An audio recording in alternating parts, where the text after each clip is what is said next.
महाराज अपने वहाँ चारों आश्रम के बाद यहाँ आश्रम बनने के बाद कैसा आपको अब अनुभव हो रहा है? हाँ, चारुकेश्वर आश्रम में हम प्रथम गए थे, हमारे नाना जी ले गए थे। हाँ 1996 में। और फिर उनके घर हम पाल गए बापू जी के पास, तो हमारा बचपना पूरा वहीं गया। ये सदगुरु धाम में हमको 8 वर्ष हो गए। अभी 1 महीने के बाद हमारे को 1 अगस्त को 8 साल हो जाए। 2021 में हम नर्मदा परिक्रमा गए।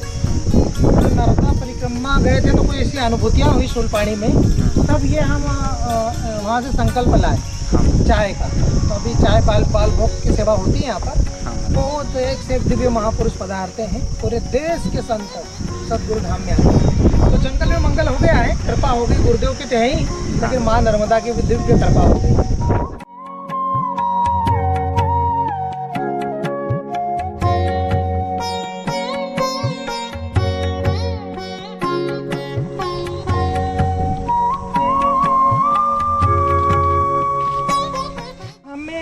आप इधर देख रहे हैं, ये नक्षत्र वाटिका है जी महाराज। इसमें 27 नक्षत्र, 12 राशि और 9 ग्रह के पौधे लगे हुए हैं। अच्छा। ये बहुत ही हमारे जीवन में महत्वपूर्ण होता है।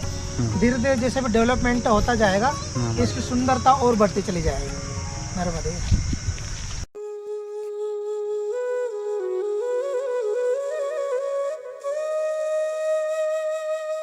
नर्मदे। ये जो मार्ग देख रहे हैं, यहीं से परिक्रमावासी संत चलकर आते हैं।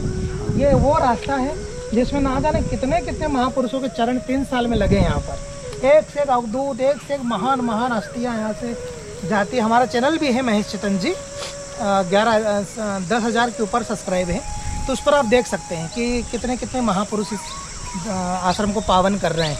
नर्मदे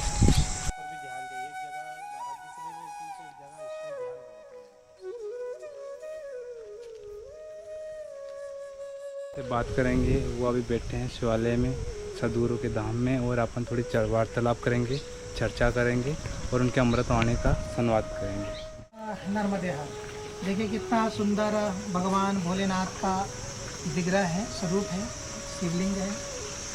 माँ पतित पावनी माँ नर्मदा के आंचल में सदगुरु धाम आश्रम स्थित है।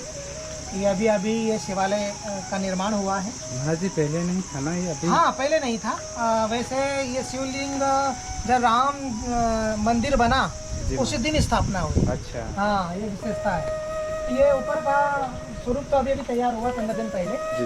लेकिन देखो माँ नर्मदा का भी दर्शन कराओ जरा। देखो कितना दिव्य संध्या का समय है, कितना सुंदर एकांत शांत, बहुत दिव्य आश्रम है ये। जरूर आइए, जब भी आप ये वीडियो देखें, दर्शक जो भी देखेंगे, तो निवेदन है कभी भी आइए। टोकसर गांव में सदगुरु धाम नाम का ये आश्रम है और बड़ा नेचुरल है, बहुत ही मनोरम्य। आप आओगे तो आपको बहुत यहाँ शांति और आनंद का अनुभव होगा। नर्मदे नर्मदे हर। महाराज जी जो मतलब एक हमारा प्रश्न था कि मनुष्य कहते हैं 3 प्रकार के जीते, जैसे देह भाव, जीव भाव और आत्म भाव। तो महाराज हम पता नहीं कि देह भाव होता क्या है, जीव भाव होता क्या है और आत्म भाव, कृपया करके हमें बताना। देह भाव तो बस जो जीव जी रहे हैं, सुबह उठो, खाओ पियो, भोग भोगो, पैसा कमाओ, प्रपंच में लगे रहो, बस जो शरीर तक सुख दे उसको देह भाव बोलते हैं। शरीर का ही सोचना सुबह से शाम तक। आजकल क्या होता है, आदमी सुबह से उठता है तो रात के सपने तक भी पैसों का देखता है कि कैसा पैसा आ जाए, कैसा सुखी हो जाओ। सुख का मार्ग पैसा कभी भी नहीं हो सकता। सुख का मार्ग अगर पैसा होता तो करोड़पति हाय हाय करके नहीं मर जाते। आजकल तुम देखते होंगे कितने बड़े बड़े भवन खंडर पड़े हैं। अपने कबीर जी कहते हैं, ऊंचे महल चुनावते करते होड़म होड़, कहीं मंदिर सुने पड़े गए पलक में छोड़। जिन्होंने ना जाने अरबों खरबों की हवेलियां बनाई, बड़े बड़े महल बनाए, आज उनका पता भी नहीं है, भूत प्रेत रहते हैं। नहीं चले जाओ मांडोगा, हाँ 7 बजे बाद 8 बजे बाद तुम्हारी एंट्री भी नहीं है वहाँ। जिसको बनाने में ना जाने कितने लोगों का खून चूसा होगा, कितने लोगों की वहाँ उनको बलि दी होगी, मारा होगा, उनका शोषण किया होगा। लेकिन महाराज धन में सुख नहीं है, सुख तो है आत्मभाव में। और फिर नियम है, देखो आपका ही जो प्रश्न है उसका ही बिल्कुल सटीक दोहा है, नियम जगावे प्रेम को। प्रेम जगावे सूरता, सूरता जगावे जीव को, और जीव जगावे शिव को। तो शिव है आत्मा भाव। तो पहले देह भाव से जीव भाव में जाना पड़ेगा, और फिर जीव भाव से फिर आत्म भाव में जाना पड़ेगा, और आत्म भाव में चले गए तो तुम्हें सर्वत्र परमात्मा दिखाई देगा। इसलिए देह से ऊपर उठने के लिए हमें संतों के पास जाना पड़ता है।